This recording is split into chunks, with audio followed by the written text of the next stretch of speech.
Om Swastiastu. Assalamualaikum warahmatullahi wabarakatuh. Shalom, nama budaya, salam kebajikan, dan salam harmoni. Baik, sebelumnya perkenalkan saya Christina Della Simanulang dengan NIM 24110111030 dengan nomor absen 22.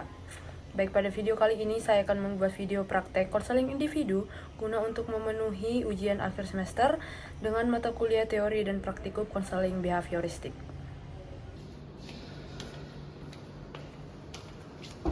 Permisi, Bu. Ya, silakan masuk. Selamat pagi, Dek. Silakan duduk ya di posisi paling ternyaman kamu. Baik, gimana kabarnya hari ini? Lumayan capek sih, Bu, akhir-akhir ini. Apa yang membuat kamu capek? Dan mungkin apakah ada harapan tujuan khususmu datang ke sini?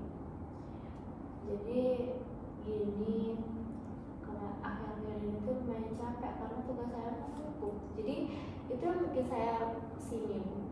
Oh, tugas menumpuk ya. Oke, baik.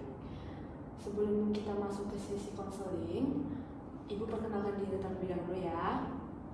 Perkenalkan, nama Ibu Christina, adiknya bisa panggil Christina. Kalau boleh tahu nih, adiknya namanya siapa? Nama saya Debbie, Bu. Oke. Debbie dari semester berapa? Dari semester 3. Oh, oke, baik.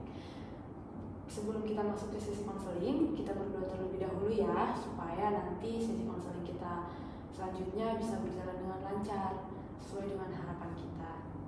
Kita dapat berdoa sesuai dengan keyakinan dan kepercayaan kita masing-masing ya. Berdoa dimulai. Selesai. Oke. Sebelumnya nih, Debbie udah pernah belum mengikuti sesi konseling?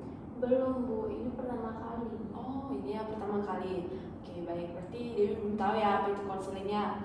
Oke, Ibu di sini menjelaskan terlebih dahulu ya apa itu konseling. Konseling kita ini bertujuan untuk mencari solusi, mencari untuk masalah yang Debbie hadapi dan juga memberikan bantuan kepada Debbie agar nantinya Debbie bisa mendapatkan solusi atas permasalahan yang Debbie alami. Ada juga asas yang kita gunakan dalam konseling ini, yang mana asas ini yaitu asas kerahasiaan. Di sini apa nanti yang Debbie ceritakan kepada Ibu tidak akan tersebar kemana-mana, akan dijaga ketat kerahasiaannya.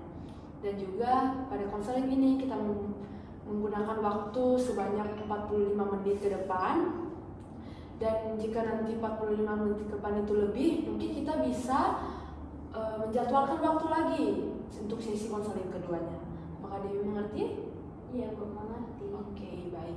Di sini juga sebelum Debbie menyampaikan masalah yang Debbie alami, Ibu izin mencatat ya poin-poin penting yang mungkin Debbie sampaikan nanti agar Ibu juga bisa memberikan solusi apa nantinya yang mungkin bisa Debbie gunakan. Iya, Bu. Oke. Tadi kan Debbie bilang ke Ibu kalau Debbie itu merasa capek dan lelah ya karena tugas. Mungkin Debbie bisa ceritakan lebih lanjut ke Ibu apa yang membuat kamu capek? Capek itu akhir-akhir ini kayak apa sih, kadang teman-teman saya tuh, Bu, ya suka banget kayak nitip tugas, suka banget minta ditemenin ngerjain tugas sampai jam 1, 2, bahkan sampai pagi gitu loh, Bu. Nah, sedangkan tugas saya itu belum selesai sama sekali, dan kadang ada juga yang minta diajarin. Iya, saya kayak capek banget, Bu. Jadi kalau mungkin nih, kalau di suatu saat nanti Debbie menolak permintaan mereka, apa mungkin yang kamu rasakan? Kayak nggak enakan sih, Bu. Kayaknya tuh kayak apa ya, takutnya mereka tuh kayak kecewa, terus malah menjauh dari saya. Oh, berarti kamu takut akan hal itu ya, takut untuk tidak ditemani gitu ya? Iya. Nah, jika Debbie menerima permintaan mereka, apa yang kamu rasakan?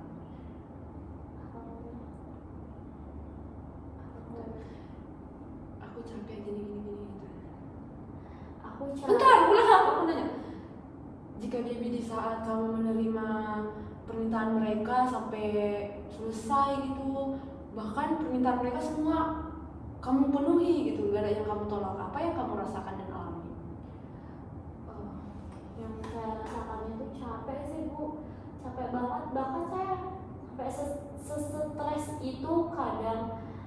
tapi saya nggak berani ungkapin ke mereka langsung gitu Bu, malah saya pendam. Oke, ya sih betul sekali. Apa yang Debbie alami sekarang itu sangat melelahkan karena mikirin teman, mikirin tugas sendiri juga. Jadi kalau Debbie memenuhi permintaan mereka, di saat kapan Debbie mengerjakan tugasmu sendiri? Nggak tahu Bu, kadang kalau mungkin pas mereka nggak butuh saya baru ngerjain tugasnya. Kadang juga kalau kalau ada waktu luang untuk nggak ketemu mereka baru saya gini. Oke, gitu ya. Kalau boleh Ibu tahu nih, teman-temannya Debbie pernah nggak bantu Debbie dalam kerjain tugas, atau Debbie pernah nggak minta tolong ke mereka memenuhi atau menolak? Nggak pernah Bu, bahkan kalau saya minta ditemenin mereka malah nolak sendiri. Kadang ada yang punya alasan gitu loh Bu. Nah sedangkan saya kalau mereka minta ditemenin saya langsung siap gitu nemenin mereka. Nah, di posisi gitu, apa yang kamu rasakan jika mereka menolak permintaanmu? Kecewa sih Bu, terus kayak sedih banget, pengen nangis malah. Oke, Ibu paham siapa yang dialami sekarang itu memang sangat melelahkan dan bahkan sampai buat kita stres karena kamu lebih mementingkan pertemananmu daripada dirimu sendiri, sampai tugas kamu juga terbengkalai gitu ya.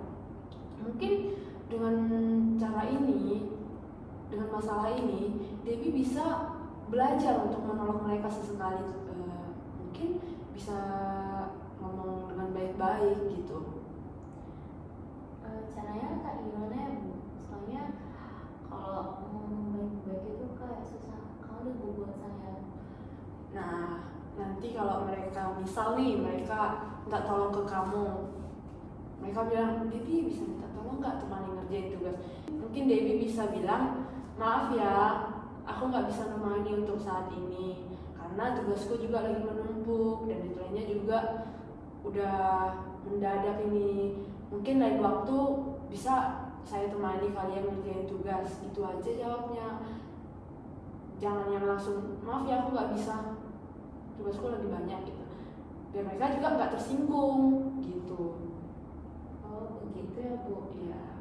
Tapi kadang kalau saya ngechat kayak gitu tuh saya agak daging Bu, kayak takutnya mereka kayak alasan aja kamu gitu ya Bu.